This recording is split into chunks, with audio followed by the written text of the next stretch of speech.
Assalamualaikum warahmatullahi wabarakatuh. Salam sejahtera, Om Swastiastu, Namo Buddhaya, salam kebajikan. Saya Marcina Delanera dari Universitas Internasional STEMEC Indonesia, Prodi Manajemen Bisnis.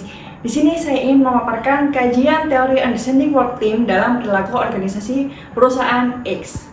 Untuk nama perusahaan sendiri dirahasiakan demi menjaga kerahasiaan dan juga demi keamanan saya. Untuk teori understanding work team sendiri itu terdiri dari 4 unsur, yaitu teori kelompok, teori pengambilan keputusan, teori komunikasi organisasi, dan teori pendekatan manajemen tim. Untuk teorinya saya jelaskan sedikit, yaitu teori kelompok ya. Teori kelompok itu dari bidang psikologi sosial seperti teori kosivitas, teori peran, dan teori norma kelompok. Memberikan pemahaman tentang bagaimana interaksi dan dinamika kelompok mempengaruhi perilaku individu dalam tim kerja. Yang kedua, teori pengambilan keputusan, yaitu konsep-konsep dari teori pengambilan keputusan seperti pengambilan keputusan kelompok dan proses konsensus, membantu memahami bagaimana tim kerja itu mencapai keputusan bersama dan bagaimana keputusan tersebut mempengaruhi perilaku individu dan kinerja tim. Yang ketiga, teori komunikasi organisasi, yaitu teori seperti teori saluran komunikasi dan teori komunikasi interpersonal.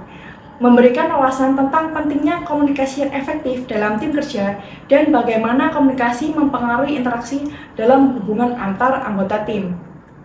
Dan yang terakhir, teori pendekatan manajemen tim, yaitu yang berfokus pada pengembangan dan kinerja tim seperti pendekatan Tuckman, farming, storming, norming, performing, dan pendekatan belajar tim atau team learning approach, memberikan panduan praktis dalam memahami dinamika dan faktor-faktor yang mempengaruhi tim kerja. Pengembangan teori understanding work team ini terus berkembang seiring dengan penelitian dan kontribusi dari berbagai bidang terkait. Para peneliti dan praktisi dalam bidang perilaku organisasi terus mempelajari, menguji, dan mengembangkan konsep-konsep yang terkait dengan pemahaman tentang tim kerja untuk meningkatkan efektivitas kerja tim dan kinerja organisasi secara keseluruhan. Nah, definisi tim kerja sebagai kelompok individu yang bekerja sama untuk mencapai tujuan bersama yang spesifik.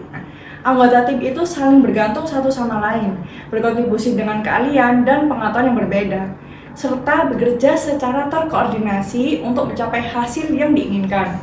Dalam tim kerja, kerjasama, komunikasi, kolaborasi yang menjadi kunci dalam mencapai tujuan bersama. Teori understanding work team itu membantu organisasi untuk mengembangkan dan memperkuat tim kerja yang efektif. Dengan memahami dan menerapkan komponen-komponen ini, organisasi dapat menjadi organisasi yang terorganisir, mencapai kinerja yang lebih baik, dan memaksimalkan potensi anggota tim. Sebagai contoh, saya angkat kasus dari perusahaan PTX, tempat saya bekerja, yang bergerak di bidang produksi dan distribusi gas. Visinya menjadi perusahaan pemanfaatan gas yang ramah lingkungan secara nasional.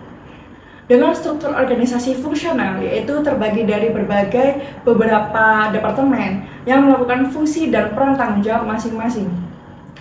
Dari tempat saya bekerja saat ini di PTX, dalam konteks organisasinya memiliki kekurangan, yaitu ketika ada tender untuk calon pelanggan baru, pada saat melakukan kegiatan survei lokasi, tidak dijembatani Departemen Pemasaran sebagai pintu utama komunikasi dengan pelanggan. Contoh case yang pertama, tim teknisi melakukan pengecekan lokasi instalasi alat produksi dan langsung berhubungan dengan pelanggan. Contoh case yang kedua, tim pengadaan mengundang vendor penyedia alat produksi datang ke calon pelanggan. Kedua case tersebut terjadi karena kepentingan departemen masing-masing dan mereka tidak menyampaikan pelaporan hasil survei ke departemen marketing sehingga terjadi miskomunikasi. Minimnya informasi dan kurangnya keterbukaan menyebabkan komunikasi yang tidak efektif, kurangnya kerjasama dan kolaborasi dalam penyelesaian masalah dan pengambilan keputusan, kepemimpinan yang kurang baik dalam tim kerja.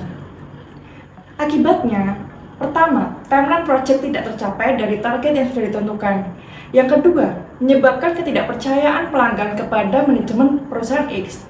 Dan yang ketiga, tertundanya margin yang akan didapat oleh perusahaan X karena kesalahan internal. Ketika masalah itu terjadi, tidak ada yang bertanggung jawab. Dan ini bukan hanya merugikan perusahaan X, tetapi juga merugikan kedua belah pihak. Dari permasalahan yang tadi dipaparkan, perusahaan X menggunakan cross-functional team, yaitu karyawan dari tingkat hierarki yang sama tetapi dari area kerja yang berbeda yang berkumpul bersama untuk menyelesaikan suatu tugas atau tujuan di mana tingginya kebutuhan akan koordinasi dalam organisasi tersebut. Dan analisa yang kedua, tim cross-functional function ini atau tim lintas fungsi ini itu tidak mudah untuk dikelola. Yang pertama, karena terjadi pergeseran kekuasaan, perbedaan kalian yang diperlukan dan para anggota berada pada tingkat yang kurang lebih sama dalam organisasi yang menciptakan ambiguitas kepemimpinan dan terjadi konflik yang tidak semestinya. Yang kedua, dibutuhkan waktu untuk membangun kepercayaan dan kerjasama tim, terutama di antara orang-orang dengan pengalaman dan perspektif yang berbeda.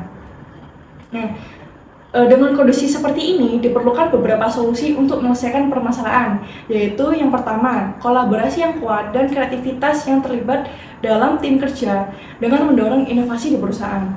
Teori Understanding Work Team ini membantu perusahaan memahami bagaimana menciptakan lingkungan yang mendukung kerjasama antar anggota tim, pertukaran ide yang produktif, dan pemecahan masalah yang inovatif. Yang kedua, peningkatan kepuasan kerja. Tim kerja yang efektif juga berkontribusi pada tingkat kepuasan kerja yang lebih tinggi di perusahaan. Ketika anggota tim merasa terlibat, dihargai, dan bekerja dalam lingkungan yang mendukung kolaborasi, mereka cenderung lebih puas dengan pekerjaan mereka dan memiliki motivasi yang lebih tinggi. Dan yang ketiga, peningkatan efisiensi dan produktivitas. Dengan memahami peran dan tanggung jawab masing-masing, anggota tim serta koordinasi yang efektif, perusahaan dapat meningkatkan efisiensi operasional dan produktivitasnya. Nah, teori ini membantu dalam memetakan peran dan tanggung jawab yang jelas, meminimalkan tumpang tindih pekerjaan, dan meningkatkan aliran kerja yang lancar. Nah, bekerja dalam tim itu mengharuskan karyawan untuk bekerja dengan orang lain, berbagi informasi, menghadapi perbedaan, dan mengubur kepentingan pribadi. Demi tujuan yang lebih besar, perusahaan memberi dukungan dengan memberikan peralatan untuk mengembangkan keterampilan interpersonal individu.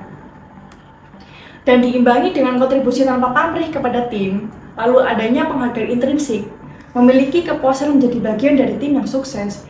Kesempatan untuk pengembangan diri dapat berupa pengalaman yang sangat memuaskan dan bermanfaat. Dengan memperhatikan dan menerapkan teori Understanding Work Team dalam konteks perusahaan, organisasi dapat memanfaatkan potensi penuh dari tim kerja, meningkatkan kinerja, dan mencapai keberhasilan jangka panjang.